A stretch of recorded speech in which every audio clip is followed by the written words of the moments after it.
భోష్ని వీడి తాడుదంపా వీని కాళ్ళు ఇరిగిపోను చేతులకు మాయరోగం రాను వీని శాతగాని నోట్ల మన్నువాడా పాపం అవ్వ ఒంటిగా ఉన్నది చూసి యమునోలొచ్చిండు కదా బద్మాషోడు.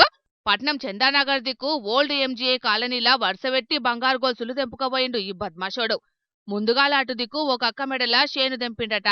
ఇక ఉరికేది ఉరుకుకుంటేనే గీ అవ్వ మెడల పుస్తల తాడును ఏసరు పెట్టిండు. మెడల షేను గుంజుకొని దొరకకుండా ఉరికిండు. క్షణాలల్లా అవతల పడ్డాడు దొంగ బట్టెవాజుగాడు. 8 తులాల బంగారు గొలుసులు పట్టుకొని పారారాయండు.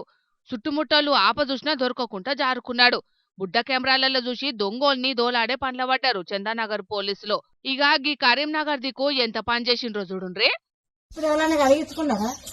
చూసారు చాలా ఒక్కరి కోసం వచ్చిన మీరే ఇస్తే 50 రూపాయలు అయిపోతుంది. 500 400 రావాలి. నేను అవి తీసుకుంటే కడుక్కోవచ్చు ఇట్లా లేదు మరి ఏంటి దాస్తావా పౌడర్ కొని దాచుకుంటావా? మీరే కడిగిస్తారన్నట్టు బాబు కడిగిన కడిగి మురికి మట్టి మేళ మురికి మురికి లేదు. ఎంత నల్లగా ఉంది మురికి లేదన్ను. ఇమ్మాపూర్ మండలం పర్లపల్లి కాడ వెండిని తలతల మెరిచేటట్టు చేద్దాం, పాత కడియాలను కొత్తగా చేద్దామని వెంకటవ్వను బోర్ల పడేసిండట. ఇక 10 తులాల ఎండి కడియాలను చేట్ల పెట్టంగానే కెమికల్ నీళ్ళల్లో ముంచిండ్రు. దాంట్లో ఇయ్యంగానే 10 తులాల కడియాలు 5 తులాల కరిగిపోయినాయట. గిట్లెట్లని అవ్వ ఈ బద్మాషిగాళ్ళని అడిగితే చంగో బిల్ల అనుకుంటూ ఉరికిండ్రట.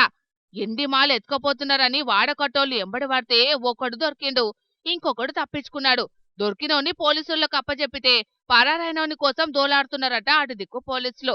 బంగారము ఎండి పిటాన పిరమైతున్నాయాల పెయ్యి మీద వేసుకొని ముడిచేటట్టు లేదు పోండ్రి.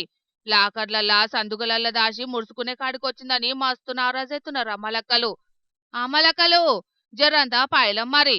ఒంటరిగా పోయేటప్పుడు చుట్టుముట్టు చూసుకోండ్రి మరి.